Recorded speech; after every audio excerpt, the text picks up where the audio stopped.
আল্লাহ রাব্বুল আলামিন 143 নম্বর আয়াতে কি বলছেন?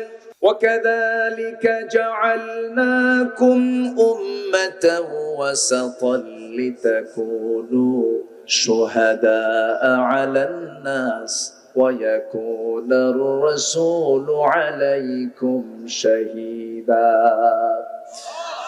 আমি এমনই করে আমি তোমাদের কি এই দুনিয়াতে মধ্যম জাতি করে দুনিয়াতে পাঠিয়ে দিয়েছি। মধ্যম জাতি করে আল্লাহ তাআলা আমাকে আপনাকে পাঠিয়েছেন। আমার বন্ধুগণ, আল্লাহ তাআলা আয়াতটা সেট করেছেন এমন জায়গায়, শেষেও দেন নাই, প্রথমেও দেন নাই, দিয়েছেন ঠিক মাঝখানে। আমরা হলাম মধ্যম জাতি। মধ্যম জাতি আল্লাহ তাআলা আয়াতটাও সেট করেছেন শেষে, শুরুতে না মধ্যে। মধ্যে তাহলে আয়াতের সঙ্গে অর্থের মিল আছে না নাই? সেটিং এর সঙ্গে অর্থের মিল আছে না নাই? আছে। এরকম করে আল্লাহ রাব্বুল আলামিন সংখ্যা তত্ত্বের সঙ্গে মিল রেখেছেন, অর্থের সঙ্গে সঙ্গতি রেখে তিনি কোরআনটা নাজিল করেছেন। আল্লাহ বলছেন, বান্দারে এই কিতাব শুধু তুমি মনে করো না নতুন করে আমি নাজিল করেছি। এই কিতাবের যে মূল বক্তব্য, আদমকে যে কিতাব দিয়েছেন সেই কিতাবের মূল বক্তব্য একই ছিল। আমি ইব্রাহিমকে যা দিয়েছি একই বক্তব্য ছিল। সব নবীর বক্তব্য এক এবং অভিন্ন। সবাই বলেছেন এই দুনিয়াতে কারো গোলামি করা যাবে না, গোলামি করতে হবে একমাত্র কার? আসতে বলবেন না, কার? হুকুম মেনে চলতে হবে কার? সুদ কার বিধান? সুদ আল্লাহর বিধান। কার বিধান বলেন? নামাজি সুদখোর এলাকায় নাই? হাজি সুদখোর? হাজি না বললে বেজার হয়। 6 লাখ টাকা খরচ করে আসলাম, হাজি খাও না কেন? তাই যদি আপনার মনে হয় তাহলে আপনি যে সুদ খান, তাহলে লিখতে হবে, বলতে হবে বিশিষ্ট সমাজসেবক আলহাজ সুদখোর। তা তো বলতে দিবেন না, কারণ আপনি নিজেও জানেন যে সুদ খাওয়া ভালো কাম না। ইবাদত কাকে বলে? সব নবীর দাওয়াত ছিল একরকম, সেটা হলো তারা বলেছেন ইবাদত করো কার? ইবাদত করো কার? আল্লাহ। ইবাদত কাকে বলে? শুধু নামাজ ইবাদত? শুধু রোজা ইবাদত? শুধু হজ ইবাদত? আপনি পেশাবখানায় যাচ্ছেন, আপনি টয়লেটে যাচ্ছেন, আপনি গোসল করছেন, আপনি স্ত্রীর সঙ্গে রাত কাটাচ্ছেন, এর মধ্যে ইবাদত আছে না নাই? আসতে বলবেন না, আছে না নাই? দেশ চালান তো কোনো ইবাদত না। আসতে কয়, দেশ চালান কি ইবাদত? সচিবালয় চালান কি ইবাদত? কিন্তু ইবাদত কখন হবে? যদি ওটা চলে কার নিয়মে? এখন চলে কার? বলবেন উচিত কথাই বন্ধ বাজার, গরম ভাতে। ও এদিকে কথা আছে এটা? আচ্ছা, তো এখানেই প্রশ্ন। অনেকে সুবিধা করে ইবাদত করতে চায়, সুবিধা করে নামাজ পড়বো সমস্যা নাই, ব্যাংক চালাবো সুদে, ব্যবসা করব দুর্নীতি কইরা, ক্যাশ বানাবো রাস্তার টাকা মেরে খায়া। আছে না নাই? এরকম করে কি ইবাদত করলে সে ইবাদত আল্লাহর দরবারে মঞ্জুর হবে? আসতে বলবেন না, মঞ্জুর হবে। 1 মণ দুধে 1 ফোঁটা, কি কথা কি বোঝা গেল? 1 মণ দুধে 1 ফোঁটা চোনা, শেষ। আল্লাহ রাব্বুল আলামিন বলছেন, ওয়ালা তালবিসুল হক বিল বাতিল, তোমরা হকের সঙ্গে বাতিলকে সংমিশ্রণ করো না। আফাতুমিনুনা বিবাদিল কিতাবি ওয়া তাকফুরুনা বিবাদ, তোমরা কিতাবের কিছু অংশ মানবে, কিছু অংশ মানবে না। তা হবে না, পুরোপুরি মানতে হবে। কারণ ইসলামকে মানার শর্তই দিয়েছেন, উদখুলু ফিস সিলমি কাফা ওয়ালা তাত্তাবিউ খুতুওয়াতিশ শাইতান ইন্নাহু লাকুম আদুউম মুবিন। ইসলামের ভিতরে পুরোপুরি দাখিল হয়ে যাও। আংশিক ঢুকবে, আংশিক ঢুকবে না, তা আল্লাহ রাব্বুল আলামিন কবুল করবেন না। আমার বন্ধুগণ, এমন সমাজের কিছু লোক আছে রাসূলকে শুধু নামাজে মানবে, দাড়িতে মানবে, সেজদায় মানবে, সুন্নতে মানবে, মিসওয়াকে মানবে, চোখের সুরমা দিতে মানবে, লম্বা জুব্বা পড়তে মানবে, কিন্তু মানবে না রাষ্ট্র যখন গঠন করবে সেই সময় রাষ্ট্র গঠন হবে নবীর বিরুদ্ধে। আছে না, আছে না, আছে না, আছে না? এটা কি নবীর উম্মত না ভণ্ড? এরা কি নবীর উম্মত না প্রতারক? এরা নবীর উম্মত না বদমাইশ? আছে না, আছে কিনা বলেন?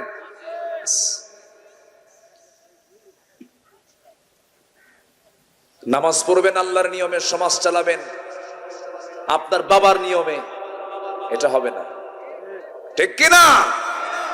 আইন চলতে হবে কার? আইন চলতে হবে কার? আল্লাহ। দেখেন, ইসলাম যদি রাষ্ট্রীয়ভাবে যদি না আসে, আপনি ইসলাম মানতে চাইলেও মানতে পারবেন না। কোন লোকটার সাথে সুদের সম্পর্ক নাই বলেন? কেউ কি বাদ আছেন? আপনার টাকার ভিতরে সুদ, মদের বোতল বিক্রির টাকা আছে, আছে না নাই? পতিতার লাইসেন্স দেওয়া হয়, বেশ্যাবৃত্তির লাইসেন্স দেওয়া হয়, মদের লাইসেন্স দেওয়া হয়। সেখান থেকে আমাকে টাকা বহন করতে হয়, টাকা আমার সেখান থেকে নিতে হয়। আপনি বুজুর্গ হয়ে বসে আছেন, ভাবতেছেন যে আমি জান্নাত পেয়ে গেলাম। সম্মানিত ভাইয়েরা, আজকে মাহফিলে যারা আসছেন, গাড়িতে করে আসছেন, হোন্ডা যে চালায় আসছেন যারা, তারা কি ডান দিক দিয়ে আসছেন না বাম দিক দিয়ে আসছেন? বলেন কোন দিক দিয়ে আসছে? আপনি যত বড় পীর বুজুর্গ হন, আপনি কি ডান দিকে আসতে পারবেন? আসলে কি হবে? অ্যাক্সিডেন্ট তো দূরে থাক, মামলা হবে, মামলা। তাহলে ইসলাম মানলে কি হয়? আসতে কয়, ইসলাম মানলে কি হয়? কি ঠিক আছে না? বাস্তব কথা বললাম। আপনি, রাসূল বলেছেন তোমার ডানে চলো। আপনি যত বড় পীর বুজুর্গ হন না কেন, আপনি ডানে চলতে পারবেন না। ডানে চলবেন তো মামলা খাবেন, ট্রাফিক মামলা দিয়ে দেবেন। তাহলে 1000 বছর ওয়াজ করে আপনি ডান দিকে চলতে পারবেন না। শুধু একদিন সকালে বলবে পাশ হলো, সব গাড়ি ডান দিকে চলবে, ইসলাম মানা হয়ে যাবে। সুবহানাল্লাহ বলবেন। 1000 বছর ওয়াজ করবেন, সুদ বন্ধ হবে না। শুধু একদিন আইন পাশ করে বলবে সুদ বন্ধ, যাকাত চালু হয়ে গেছে। আমার কথা কি বোঝা যায়? আমরা যখন এই জাতীয় কথা বলা শুরু করেছি, যখন এক শ্রেণীর মুসলমান যখন ইসলামকে রাষ্ট্রীয় পর্যায়ে কায়েমের জন্য যখন আন্দোলন শুরু করেছেন, কাজকর্ম শুরু করেছেন, একামতে দিনের কাজ করছেন, তখন ওদের গলায় পাড়া লেগেছে, ঠিক কিনা? তখন বলে জঙ্গি, তখন বলে অসামাজিক, তখন বলে এই সমস্যা ওই সমস্যা। ধর্ম নিয়ে ব্যবসা, ধর্ম নিয়ে ব্যবসা আলেমরা করে না। নির্বাচনের আগে সারা জীবন নাচানাচি কইরা, সিনেমার অভিনয় কইরা, নির্বাচনের আগে মসজিদের মধ্যে টুপি পরে ভোট চান। কারা ধর্মের রাজনীতি, ধর্মের ব্যবসা করে, জাতির বুঝতে বাকি নাই। আমরা টুপি 1 ঘন্টা পরি না, আমরা টুপি 24 ঘন্টা পরি, ঠিক কিনা? ইসলাম মানবো আমরা, ইসলাম মানবো আমরা এক জায়গায় না সব জায়গায়? এক জায়গায় না সব জায়গায়? নামাজে আল্লাহ, সমাজেও, সমাজেও সব বিধান মানতে হবে। এটার নাম হচ্ছে আনিয়াবুদুল্লাহ, ইবাদত করতে হবে কার? এক জায়গায় না সব জায়গায়? সব জায়গায়। ইসলাম তেমন একটা বিধানের নাম, নখ কাটবেন কেমনে সেই বিধানটাও শিখিয়ে দিয়েছেন মুহাম্মদ সাল্লাল্লাহু আলাইহি ওয়াসাল্লাম। আপনি পথ চলবেন কেমনে তাও শিখিয়েছেন মুহাম্মদ সাল্লাল্লাহু আলাইহি ওয়াসাল্লাম। সবকিছু বলে দিয়েছে। এখন আমাকে আপনাকে ভালোভাবে চলতে গেলে সবচাইতে বড় বিষয় হলো শত্রুকে আগে চিহ্নিত করতে হবে। 1 নাম্বার শত্রু তো আছে শয়তান, এরপরে বুঝার শত্রু আমার দেশে নাই, আমার আপনার আশেপাশে নাই। যে ইমানদার শত্রুকে চিনতে না পারে, তার ইমানটা শত্রুর চিন্তাই করে নিয়ে চলে যায়। আগে শত্রু চিনতে হবে আমাকে আপনাকে। 1 নাম্বার শত্রু হলো যে শয়তান ওয়াসওয়াসা দেওয়ার জন্য আছে, সে তো সবসময় ওয়াসওয়াসা দেয়। হাদিসে পড়লাম প্রত্যেক রাতে, শেষ রাতের সময় শয়তান প্রত্যেক বান্দার কাছে আসে, এসে ওয়াজ শুরু করে। শয়তানও কিন্তু ওয়াজ করে। শয়তান কি ওয়াজ করে? আলাইকা লাইলুন তাবিল, তোমার জন্য রাতটা অনেক লম্বা, তোমার জন্য রাতটা অনেক লম্বা, ঘুমাও ঘুমাও। এই করে করে শিওরে এসে বারবার ডিস্টার্ব করে এবং 3টা গিট মেরে দেয়। কয়টা গিট মেরে দেয়? গিট মেরে দেয় 3টা। হাদিস সহি বর্ণনা, 3টা গিট মারে। গিট মারা পর্যন্ত নাকি এটা কি দেয়, এলাকায় কি বলে এটা? আচ্ছা, গিরা দেওয়া, মানে ওই যে দড়ি দিয়ে, আচ্ছা গিরা, গিরা যাই যেটাই হোক, গিরো কয়, গিরা কয়, গিট কয়। ভাষা তো আমার দেশের বাংলা কোন দিকে যায়, কোন দিকে টেনে নিয়ে চলে গেছে আল্লাহ জানে। নদিয়া থেকে শুরু হয়েছে বাংলা, রাজশাহীতে এসে এখানে স হেরে গেছে, সালাম দিতে পারে না। আসসালামু আলাইকুম, আগে সালায়ার পরে দুলাভাই, সালাম হয় না, ওরা পারেই না।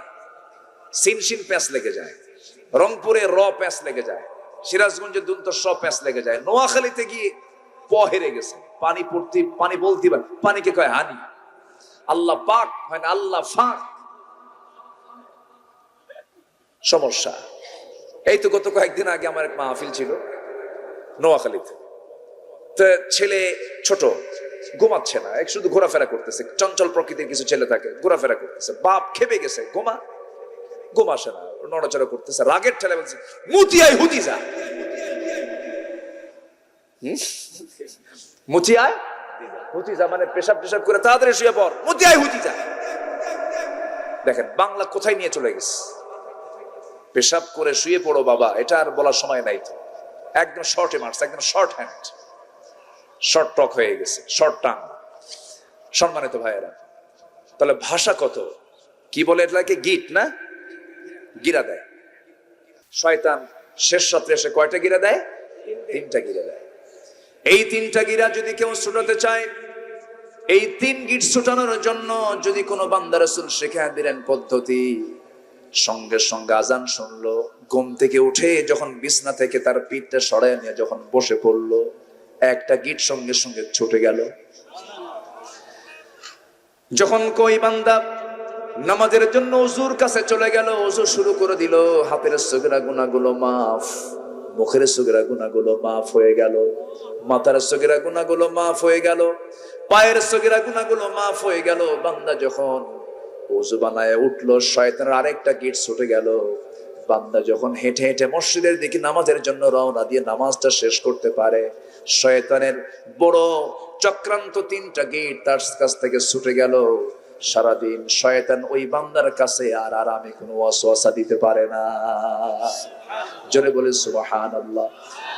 তাহলে প্রথম কথা হলো আমার, রমজান মাস কি শেখার মাস বলবো? বলেন, সবাই কি শিখতে রাজি আছেন?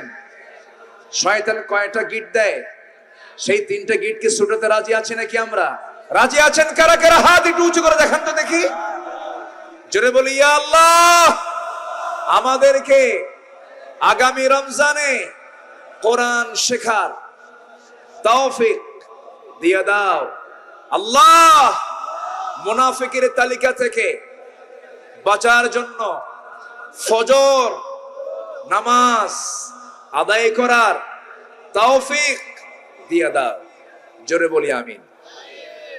সাইজ আনলাম একটু, রাগ করলেন নাকি আপনারা? রাগ করেননি তো? একটু বুঝবেন, একটু বোঝার দরকার। আমরা রমজানকে কাজে লাগাবে এবার কোরআন দিয়ে। জোরে বলি ইনশাআল্লাহ। এই মাঠ থেকেই চিন্তা করে বিদায় নেবেন, শিক্ষক কাকে নিয়োগ করব, কার কাছে কোরআন পড়া শিখবো। তাছাড়া এই কোরআন কিন্তু মামলা দেবে। কি দেবে? একদম, মানে কোনো জামিনই নাই, রাসূলও কিছু করতে পারবে না। রাসূল পর্যন্ত তিনি বলবেন যে আমি পারবো না, কোরআন বিরুদ্ধে দাঁড়ায় গেছে, আমার কিছু করার নাই। এটা বিশাল মারাত্মক ব্যাপার। কিন্তু এই জন্য অবশ্যই এটাকে মাথায় রাখতে হবে। এটা না জানলে আমি অন্ধ হয়ে উঠবো কিয়ামতে। কি হয়ে উঠবো বলেন? এটা কি আমার কথা, মোল্লার কথা না আল্লাহর কথা? আল্লাহ নিজে বলছেন। আল্লাহ রাব্বুল আলামিন বলেন, وَمَنْ أَعْرَضَ عَنْ ذِكْرِي فَإِنَّ لَهُ مَعِيشَةً ضَنكًا وَنَحْشُرُهُ يَوْمَ الْقِيَامَةِ أَعْمَى قَالَ رَبِّ لِمَ حَشَرْتَنِي أَعْمَى وَقَدْ كُنْتُ بَصِيرًا। জোরে বলুন আল্লাহু আকবার। আল্লাহ বলছেন, যে ব্যক্তি আমার কালাম থেকে নিজেকে দূরে রাখবে, কিয়ামতের দিন আমি তাকে অন্ধ করে তুলবো, কানা হয়ে সে উঠবে, রাস্তা চিনবে না। আমার বন্ধুগণ, যে লোকটা কোনোদিন সারা জীবন কোনোদিন ঢাকায় যায় নাই, ঢাকার সমস্ত রাস্তাগুলো তার কাছে ভিন্ন ভিন্ন মনে হবে না, এক মনে হবে, এক এক মনে হবে, এক মনে হবে। সব রাস্তা কি মনে হবে, এই না সবই একই, দেখি কোন দিকে যাবো। ঠিক তেমনি কোরআন যারা না জেনে না বুঝি দুনিয়া থেকে বিদায় নেবে, হাসরের ময়দানে সে রাস্তা চিনবে না, কানা হয়ে যাবে। আসতে বলবেন না, কার কথা? আল্লাহর কথা। কত ভয়ঙ্কর কথা। এই জন্য এই ম্যাপটা শিখতে হবে। গুগল ম্যাপে যেমন আপনি যেদিকে যাবেন, কক্সবাজার যাবেন, গুগল ম্যাপকে বলবেন, বাবা গুগল আমারে নিয়ে যা, একদম মেরিন ড্রাইভে কক্সবাজার টেকনাফ নিয়ে চলে যাবে। তো গুগল ম্যাপ যদি টেকনাফে নিয়ে যায়, কোরআন এমন একটা কিতাবের নাম, এই ম্যাপে যদি আপনি চিনতে পারেন, আমল করতে পারেন, এই ম্যাপ দেখে দেখে জান্নাতের দরজায় যাবেন, কেউ আপনাকে চিনায় দেওয়ার দরকার হবে না। জোরে বলি আলহামদুলিল্লাহ। সম্মানিত ভাইয়েরা, সম্মানিত বন্ধুগণ, এখন আসেন ওয়াজতানিবুত তাগুত। তোমরা তাগুতকে পরিহার করে চলো। সব নবীর দাওয়াত ছিল দুই রকম না এক রকম? এক রকম। তাগুতের গডফাদার কে ছিল জানেন? তাগুতের গডফাদার ছিল হলো ফেরাউন, নমরুদ, আবু জেহেল, উতবা, শাইবা, মুগিরা, ওয়ালিদ, শাদ্দাদ, কারুন, এরা সব ছিল হলো তাগুতের গডফাদার। এখন তো আমাদের দেশে এগুলো নাই। আসতে কর, আরো জোরে কন, আছে না নাই? ফেরাউন কি করেছিল জানেন? ক্ষমতাকে পাকাপোক্ত করার জন্য, চেয়ারকে ঠিক রাখার জন্য 40,000 শিশুকে সে হত্যা করেছিল। তাহলে তার রাজনীতির মূল একটা অস্ত্র ছিল হলো হত্যা করে রাজনীতি করা। এরকম হত্যা রাজনীতি তো নাই, হ্যাঁ আছে? যারা করে এগুলো সব, তারা ফেরাউনের কি হয় বলেন? ফেরাউনের কি? একটা কিছু বলতে হবে তো, তাই না? উত্তরাধিকারী হোক। সম্মানিত ভাইয়েরা, মরা ফেরাউনের ইতিহাস শুনে আমাদের লাভ নাই, তাজা ফেরাউন খুঁজে বের করতে হবে। আসতে বলবেন না, জোরে বলেন ঠিক কিনা? এবং সেই তাজা ফেরাউনকে মোকাবেলা করার জন্য মুসার শক্ত লাঠি হাতে নিতে হবে। মুসলমান, মুসার শক্ত হাতে লাঠি নিয়ে কালেমার চেতনায় আমাদেরকে বলিয়ান হয়ে ওই বাতিল শক্তির মোকাবেলা করতে হবে। সবাইকে রাজি আছে? কারা কারা দুহাত উঁচু করে দেখান মুসলমান।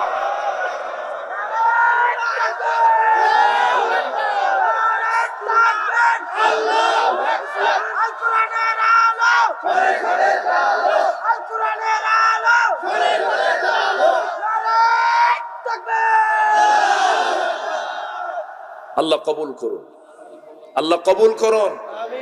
আমরা কাকে ভালোবাসি, ফেরাউনকে না মুসাকে? তাহলে আমরা দল করব ফেরাউনের না মুসার? আমার দেশেও ফেরাউনের দল আছে না নাই? ফেরাউনকে আল্লাহর আইন চাইছিল। আল্লাহর আইন যারা না চায় তারা কার দল? আসতে বলেন, কার দল? আমি আর কিভাবে স্পষ্ট করবো বলেন? আমার আর এর চাইতে স্পষ্ট করে, একদম স্পষ্ট করে বলার আর আমার কোনো ভাষা নাই। আমি আর কেমনে বলবো বলেন? যারা আল্লাহর আইন চায় না তারা হলো ফেরাউনের দল। মুসা চেয়েছেন কার আইন? আল্লাহর আইন। শেষ, ক্লিয়ার হিসাব। আপনার আল্লাহর আইন মানতে সমস্যা হয় কেন? না, আগের যুগের আইন কি এখন চলে? দেখছেন কত বড় হারামজাদা আছে না? কি যুক্তি দেখায় দেখেন তো। আগের যুগের সূর্য সরা, সূর্যের আলো নিস না যা। সূর্য কি এখনকার না আগের যুগের? আকাশ, তুই একটা আকাশ বানা দেখি। এই আকাশের বয়স কত কত কোটি কোটি বছর। আকাশ, আমরা ছাদ বানাতে কত খুঁটি লাগে, আল্লাহ ছাদ বানাইছেন খুঁটি নাই। যেরকম সুবহানাল্লাহ। আল্লাহটা শুধু আধুনিক না, অত্যাধুনিক। বেগৈরে আমাদিন তারাও না, তুমি ছাদ বানাও, খুঁটি ছাড়া কাম হয় না। আর আমি ছাদ বানাই বেগৈরে আমাদের, খুঁটি নাই যা। আল্লাহু আকবার। খুঁটি সিস্টেম হলে পরে কোথায় বানাতেন বাড়ি? এই আকাশে ধরেন যদি আল্লাহ খুঁটি একটা বসায় দিতেন, এরকম একটা, এখানে খুঁটি, ওখানে খুঁটি, ওখানে খুঁটি, খুঁটি লাগাতেই তো কাম সারা হয়ে যেত। সুবহানাল্লাহ বলবেন না? আল্লাহ কি মহান তিনি! কি সুন্দর করে আকাশ সাজিয়েছেন, জমিন সাজিয়েছেন, কি সুন্দর করে দুনিয়া সাজিয়েছেন। আবার তিনি শুধু মানুষের রব না, সবার রব। সবার রব, সবাইকে তিনি চালান। জলভাগের প্রাণী বেশি, স্থলভাগের প্রাণী আর কত, মানুষ আর কতই আছে। সাত সাগরে সাত সমুদ্রে যত প্রাণী আছে, একটা প্রাণী আছে তিমি, যার হাড়ের ওজন হলো 600 কেজি। হাড়ের ওজন কয় কেজি? হাড়ের ওজন যদি 600 কেজি হয়, দেহের ওজন কত? হ্যাঁ, 600 কেজি তার হাড়ের ওজন। ওই হার্ট নিয়ে যখন সে চলে ওই পানির মধ্যে, তার হার্টের যে বিট, হার্ট বিট যা হয়, হৃদস্পন্দন যা হয়, এটা 4 মাইল দূর থেকে শোনা যায় যে তিমি আসতেছে। কয় মাইল দূর থেকে? একটা মেশিন চলে না, ধরেন একটা ট্রাক যায়, ধরেন 600 কেজি 700 কেজির একটা মিনি ট্রাক গেল, ওরও আওয়াজ শোনা যায় না? শোনা যায়। তো তেমনি ওই তিমি যখন, ওর বড় একটা হার্ট, কত বড় সে, যখন সে সমুদ্রে চলে 4 মাইল দূর থেকে শোনা যায় যে এখান থেকে তিমি গেল। বড় বড় জাহাজকে সে আটকায় দেয়। আল্লাহু আকবার বলো। সেই তিমি তার বাচ্চাকে প্রত্যেকদিন দুধ খাওয়ায় 50 থেকে 60 মণ। কেউ তো সুবহানাল্লাহ বললেন না। কোন খাদ্যমন্ত্রী দেখে? কোন খাদ্যমন্ত্রীর দায়িত্ব আছে এটা? কার দায়িত্বে? দাব্বাতিন ফিল আরদি ইল্লা আলাল্লাহি রিজকুহা। সামান্য দায়িত্ব পায় আল্লাহরে ভুলে যাও। ছোট্ট পাখি, বাবুই পাখি বাসা বাঁধে কোন গাছে? আজকে আসতিনি দেখি বহু তাল গাছ এলাকায় আছে, কিন্তু না, তাল গাছ এখনো আছে। তাল গাছে বাসা বাঁধে। এই বুদ্ধি কে দিল? ও তো অন্য গাছেও তো বাঁধতে পারত। তাল গাছ শক্ত, এটা সে জানে। ঝড়, আইলা, সিডর, নার্গিস, হেরিকেন, বুলবুল, ফণি মণি যা আছে, আমার আপনার ঘর বাড়ি উপরে শেষ, তাল গাছও আছে, ওর ঘরও ঠিক আছে। যেরকম সুবহানাল্লাহ। আমরা যখন চলাচল করি, স্থলভাগে চলি, গাড়িতে চলি, বিমানে চলি, ভ্যানে চড়ি, হুন্ডায় চড়ি, বাবুই পাখি চড়ে কিসে? ও বিমান ছাড়া চলে?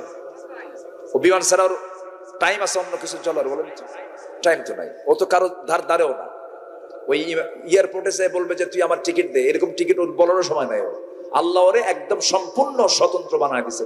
তুই তোর নিজের ফ্লাইটে চলে চলবি, যা। কেউ তো সুবহানাল্লাহ বললেন না। তাহলে তার জীবন যাত্রা আমার চেয়ে কি অনুন্নত না উন্নত? কোন খাদ্য গুদাম আছে? কোন জমি কেনাকেনি আছে?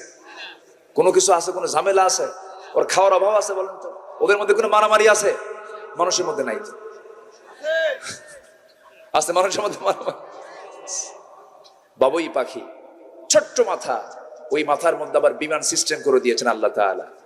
যখন সে বাইরে বের হবে, তখন সে বিমান ওপেন করে, মেশিনটা আলাদাভাবে ওপেন করে ফেলে, ওপেন করে পাখাটা দুই দিকে ছাড়ায় দেয়।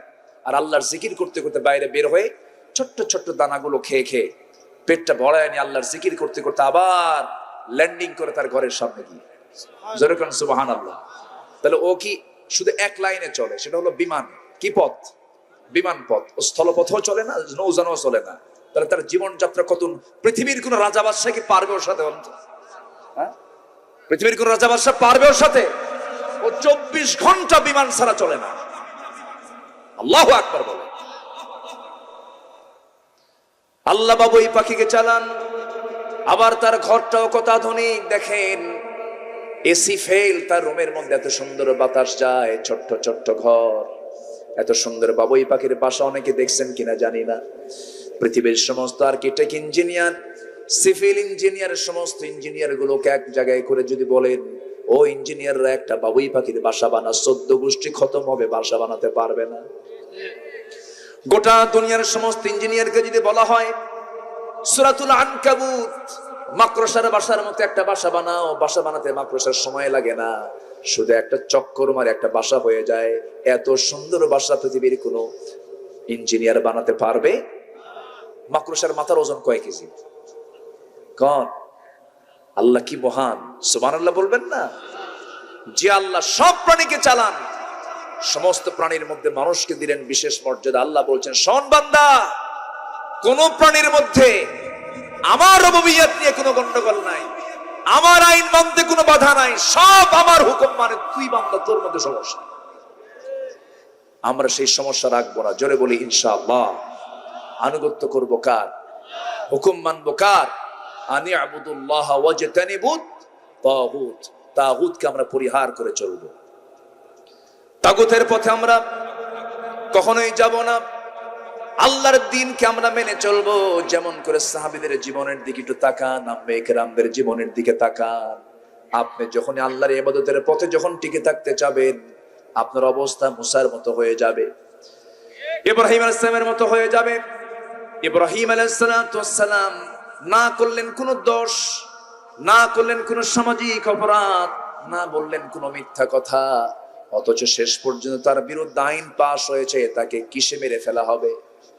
আগুনে পুড়ে মেলা হবে। একটা নবীর বিরুদ্ধে আগুনে পুড়ে হত্যার অর্ডার দিয়েছে রাষ্ট্র। চিন্তা করেন, আল্লাহ নবীর বিরুদ্ধে যদি আগুনে পোড়ার অর্ডার হয়ে যায়, মূসা আলাইহিস সালামকে যদি দরিয়ায় চুবায় আমার আর হত্যার নির্দেশ দেওয়া হয়ে যায়, যদি আমার রাসূলকে যেখানে পাওয়া যাবে সেখানে তাকে হত্যা করবে, হত্যার হুলিয়া যদি জারি করা হয়। নবী কোনোদিন কাউকে ঠকালেন না, কোনোদিন মিথ্যা কথা বললেন না, কারো হক নষ্ট করলেন না। আল্লাহর নবীরা হচ্ছেন পৃথিবীর সবচাইতে সভ্য মানুষ, সবচেয়ে ভালো মানুষ। তাদের বিরুদ্ধে হত্যার হুলিয়া, এরকম মারাত্মক ধরনের তারা আইন যখন নবীদের বিরুদ্ধে পাশ করেছে, অন্য কোনো কারণ কিন্তু ছিল না। সমস্ত নবীদের বিরুদ্ধে এই ষড়যন্ত্রের মূল কারণ ছিল হলো আনি আবুদুল্লাহ, ইবাদত করবে একমাত্র কার? হুকুম মানতে হবে কার? আসতে বলবেন, হুকুম মানতে হবে কার? এই শুধু এই এক কথা বলার কারণে নমরুদরা খেপে গেছে, আবু জেহেলরা খেপে গেছে, হামানরা খেপে গেছে, কারুনরা খেপে গেছে, সাদ্দাদরা খেপে গেছে, উতবা সাইবা মুগিরা সবাই খেপে গেছে। কিন্তু আল্লাহর পথের পথিকরা এক চুল পরিমাণ ইসলাম থেকে তারা নড়েন নাই। জোরে কোন সুবহানাল্লাহ। আমরাও নড়বো না, জোরে বলি ইনশাআল্লাহ।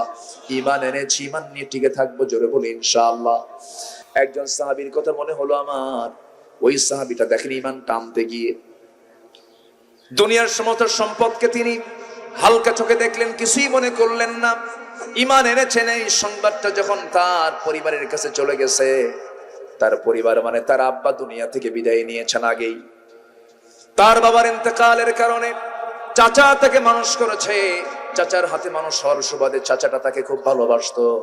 সমস্ত সম্পদের একটা বিশাল অংশ ভাতিজাকে লিখে দিয়েছে, বা ভাতিজা শোনো, তুমি আমার ছেলের মতো, আমি তোমাকে এগুলো দিলাম।